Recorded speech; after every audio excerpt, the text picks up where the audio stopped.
E aí entra numa questão que eu também acho que é muito perigosa e muito comum hoje, que é, nossa, essa criança, quando ela fica brava, ela fica muito brava e tem crises horríveis de se jogar no chão, com 5, 4 anos, 6 anos, deve ser autista.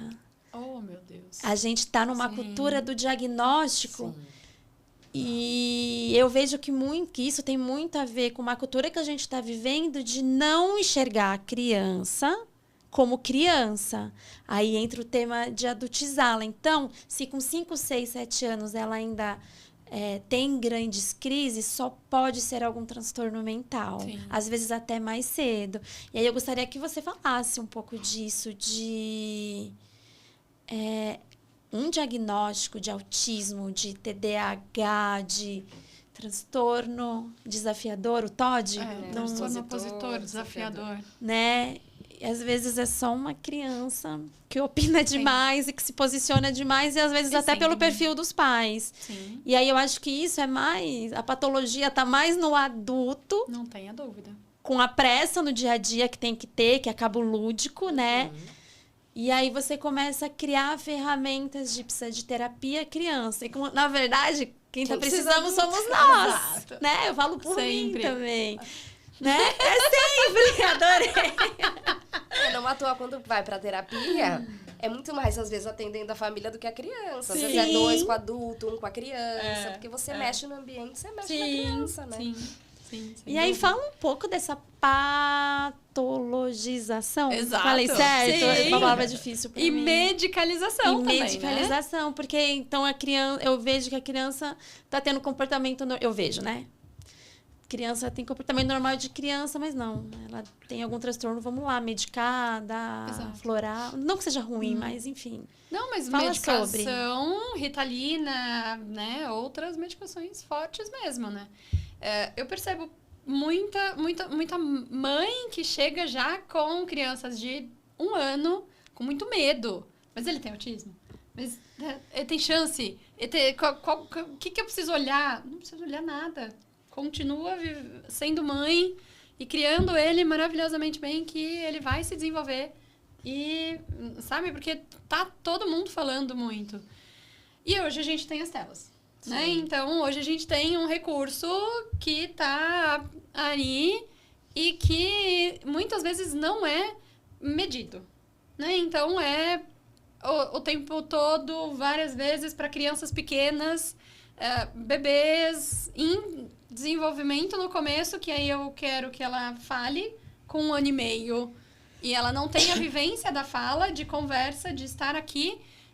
Tá dentro do celular só passando o videozinho ou vídeos muito rápidos. Então, ela não vivencia e ela tem um atraso de fala. Porque ela pensa...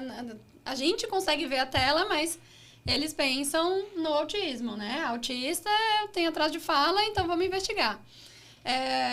A mesma coisa de comportamento. A criança está dentro de casa, não tem contato com outras pessoas, com outras crianças, não vai no parquinho, não vivencia a relação com o outro, tá sempre dentro do mundo e vai para a escola e quer que socialize com todas, além da individualização de cada criança, que tem seu tempo, que tem seu jeito, mas não não socializa, tem autismo. Né? Então, tem várias coisas que a gente percebe que, calma, peraí, é um diagnóstico multifatorial em várias áreas, que é bem difícil, inclusive, de fazer o diagnóstico. Não é um exame, uma coisa que vai... Não, com certeza tem. Porque tem áreas cognitivas, tem área social, tem área de fala, de motricidade. Tem a idade? Tem a idade, né? Com certeza. Então, não é só por alguns comportamentos e se a gente não tiver estímulo, não dá para esperar que ele tenha aquele marco, aquele desenvolvimento. Então, sempre olhar para como está o ambiente e o estímulo dessa criança para isso.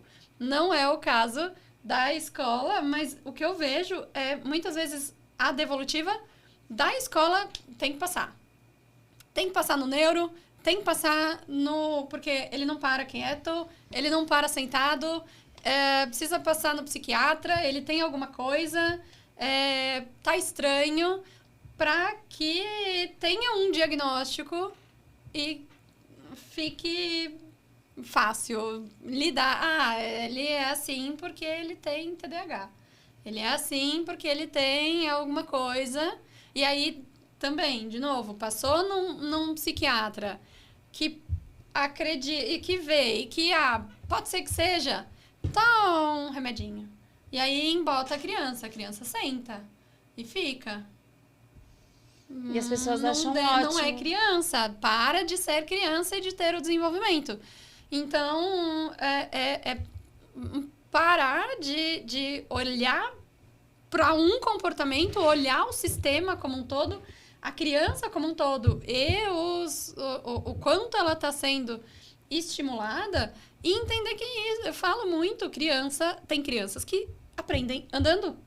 Ela não consegue ficar parada e ela precisa de movimento e tá tudo bem, ela ouve, ela aguarda, ela capta, ela processa dentro dela e ela vai lá e ela faz e ela é ótima. Não é porque ela não tá sentada que ela tem um transtorno. Não é porque ela não tá do mesmo jeito que a sociedade quer que ela esteja, que ela tem algum problema, né? Então... Aí eu fico me perguntando aqui, qual é esse padrão de criança normal que eu não consigo entender? Que padrão é esse? Sentadinho, olhando pro professor. Um atrás do outro, ou um de ladinho, pelo menos dois ali do ladinho, sentar e ouvir o professor. Que qual criança vai conseguir, né, saudável, conseguir fazer isso tranquilamente, né? E é óbvio, a gente precisa estar sempre atento. Acho que hoje também. A gente tem várias coisas que mudam também o nosso cérebro, a formação do cérebro, a produção de neurotransmissor. Então, precisa estar atento. E o diagnóstico mesmo também está crescendo por fatores ambientais que a gente precisa estar atento. Mas não é tudo. Não pode generalizar e colocar o rótulo, porque às vezes a gente também senta no rótulo. É assim porque tem autismo. Sim. Assim porque tem TDAH. Tem isso. É assim mesmo. Não, e não olha para o que a pessoa precisa. A criança precisa desenvolver. Né? Qual habilidade ela precisa desenvolver? Senta no diagnóstico, toma remédio ou não, mas tá ali, é mais fácil. Né? Então, é uma consciência, de novo. É olhar, falar, nem tudo é transtorno. Sim. Vamos olhar pro todo. Eu acho que até não tem bastante diagnóstico, mas se você pensar no universo, é muito menor o índice do que se propaga, né? É importante falar sobre isso, mas não significa que seu filho que é mais agitado ou que tem crises fortíssimas de raiva, que ele tem algum tipo de transtorno. Não. Aí eu vejo que os pais, os adultos querem o conforto. Tá difícil formar uma pessoa, Sim. né? Eu digo que eu amo que o meu filho ele é bastante posicionado, digamos assim. Mas me dá trabalho. Sim. Tem dia que eu falo, hoje eu não queria educar. Uhum. E às vezes, não sei se é certo ou não, e eu falo pra ele. Eu falo, filho, isso que você fez não foi legal, mas eu não estou com paciência para te orientar hoje. Você tá humano, né? Ele só fica olhando pra mim. Eu acho que é tão... Quando eu falei isso a primeira vez, foi tão surpreendente. Ele, né, já com 5 e tal. Mas eu sou assim com ele desde que ele é um bebê. Porque... eu falo, né? Às vezes a gente realmente não tá afim. E o legal do seu trabalho é que você não é só protocolar com as fases de desenvolvimento, as vacinas, as vitaminas. Você também orienta as mães. E aí eu acho que casa muito. Porque a escola Montessori, a filosofia montessoriana, ela traz as famílias como protagonistas. Sim. Não existe a gente... matricular o filho numa escola montessoriana, e tem outras também, Waldorf também, terceirizar Sim. o ensino e a educação, porque eles sempre nos lembram que nós somos protagonistas. Sim. E a escola, na verdade, é um apoio para outro tipo de desenvolvimento. Uhum.